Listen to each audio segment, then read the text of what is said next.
Hello and welcome. Today we are going to go ahead and take a look at the Displacer. So the Displacer is a safari ship, means that it is a Class A ship, requires 0 ranks of starship design to build it, and it has an armory, infirmary, and sleeps at least 4 people. So this particular ship came about when I was trolling around on Reddit, and somebody mentioned that they were trying to design ships with the Cabot Bridge that didn't turn into hulking behemoths. And I thought about that, and I'm like, a lot of mine also fit into that category. So rather than letting that stand, I decided to take it and attempt to build a small ship with this bridge.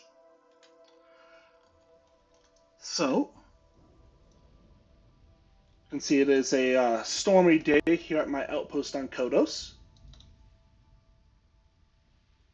We can just do a quick exterior tour in the rain. Luckily, spacesuits are good at blocking the rain. You can see I've got 3 engines on this ship.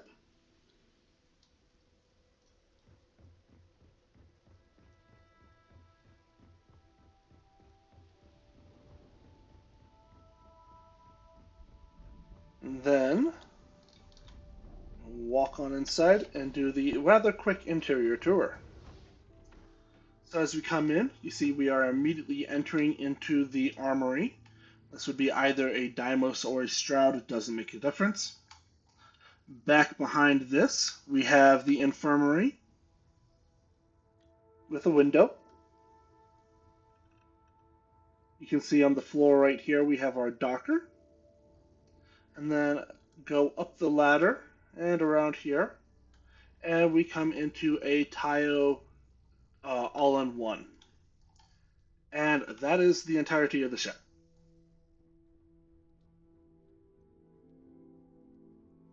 As I said, the goal was to try and use this bridge without making a hulking monstrosity.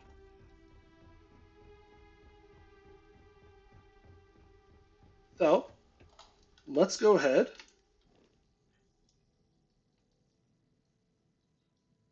Take a quick look again. And then we're going to go into the ship builder. Copy that color pattern really quick. Do this one.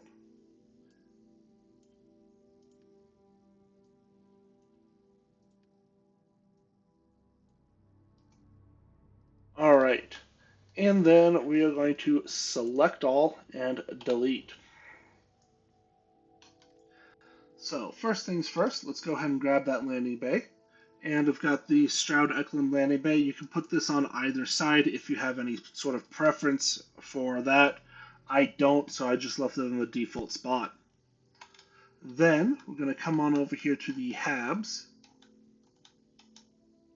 And we're going to grab the Deimos armory.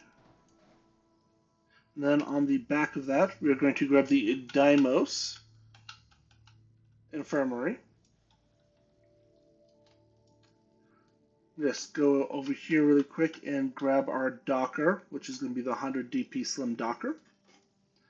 Off the front of this now, we're going to go ahead and grab our cockpit, which is going to be the, looks like I used the Cabot C4, but it should be the Cabot C3.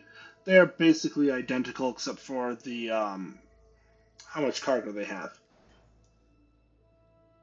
So we'll correct that and use the one without Starship design needed. As I said, originally when I was building this ship, I just had the idea of going ahead and building it to be small. And I was originally thinking about making a different type of ship before I was like, I can turn this into a safari. Then, for the last piece here, I'm going to go ahead and choose the Taio all-in-one top of B. And that is all the habitable space. Next up, I have the landing gear, which was the Acculander 11.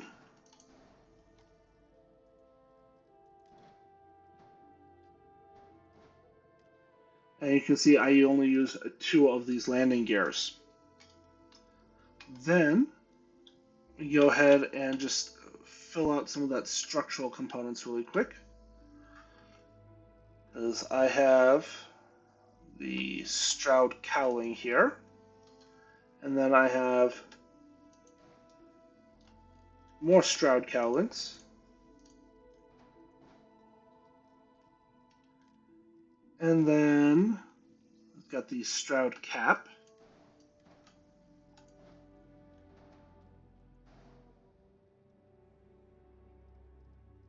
Here I have the Stroud cap B.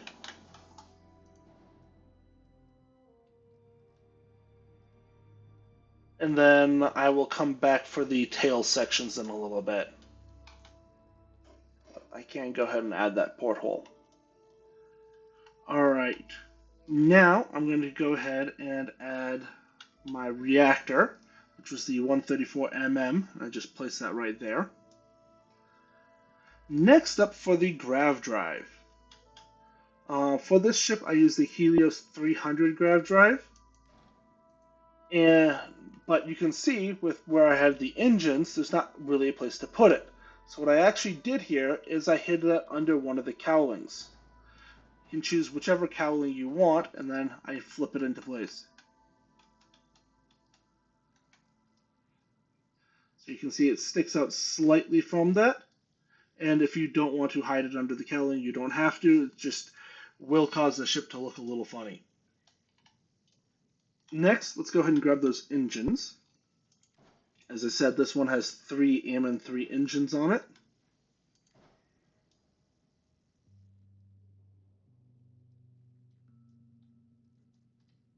Alright, now from here, you can see we've got, we're missing our shield, our fuel tank, and then also any cargo that we wanted. So let's come on over to the cargo first, and you can see that I have 2 of these 200 cm ballast cargo holds. Then when we come on over to the fuel tanks, you can see I used the Titan 550 HE3 tank, and just one of those. And then finally for the shields, I went ahead and I used the deflector SG30. Now, you can hide these wherever you would like. Easy spots is we can just go ahead and hide them up here. We could also go ahead and hide them under the Stroud cap right there. But because there's not anything specific that we need to do, it's really just wherever you want to put things. So what I'm going to do here is I'm going to hide the fuel right there. And then I'm going to go ahead and put the shield right there. Again, just flip that back into place. And then I'm going to put the cargo up here. So again, we are hiding the shield, we are hiding the cargo, we are hiding the fuel, and we are hiding the grav drive. And there are so many places to hide it, so it's just wherever you want to place things.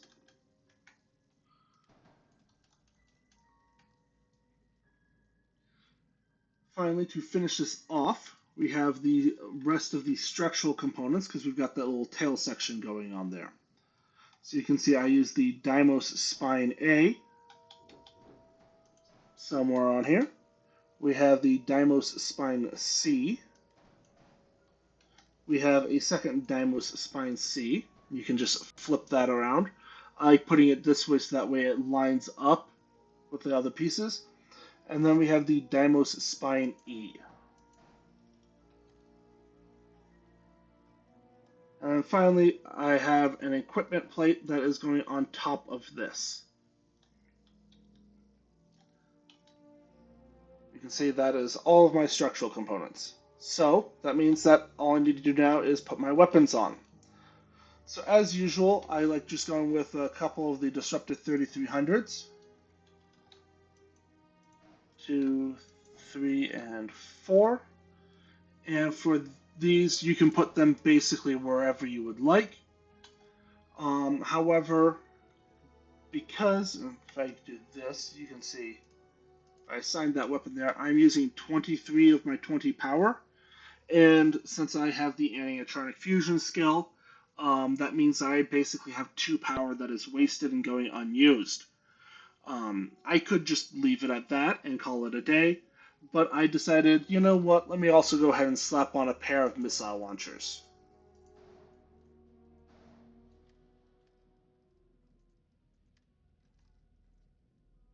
So we can see we've got connection points here and then all along the spine as kind of the easy connection points, so it's just wherever you want to put things.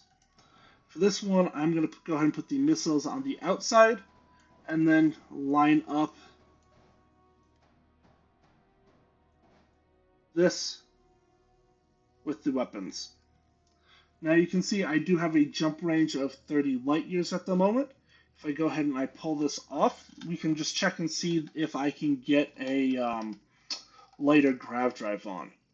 So the Helios 200 gets me 25 light years jump range, whereas the R2000 gets me 26 light years jump range. If I did want to use one of these lighter ones, I could do so, but I would need to either drop some fuel or some cargo. So that's why I went with the Helios 300. And again, if you have not seen any of my other videos, the reason why we are aiming for 27 light years jump range is that the longest distance between any two systems in the settled systems is a little under 27 light years. So as long as you can at least reach that, you can go anywhere you would like. Alright, now that we have the ship all built, and again you can see the total difference is just because I swapped out the bridge for one that did not require Starship design. Now, I'm going to add the colors back on. And there we have it. That is the Displacer.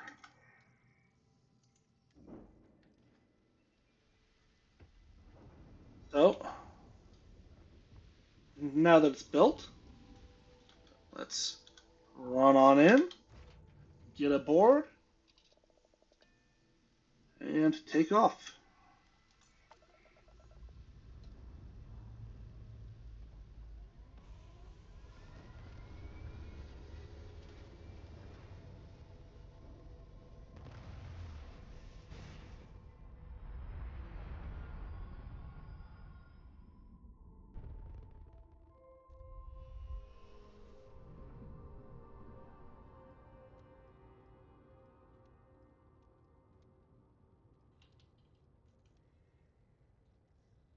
Alright, and then as usual, the orbit above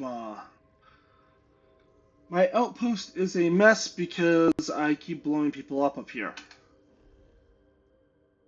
So let me go ahead and come on over to Bindi again.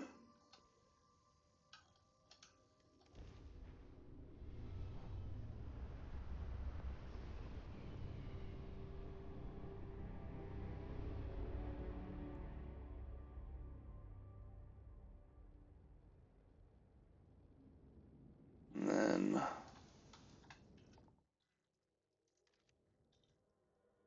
pop in right here for some nice pictures.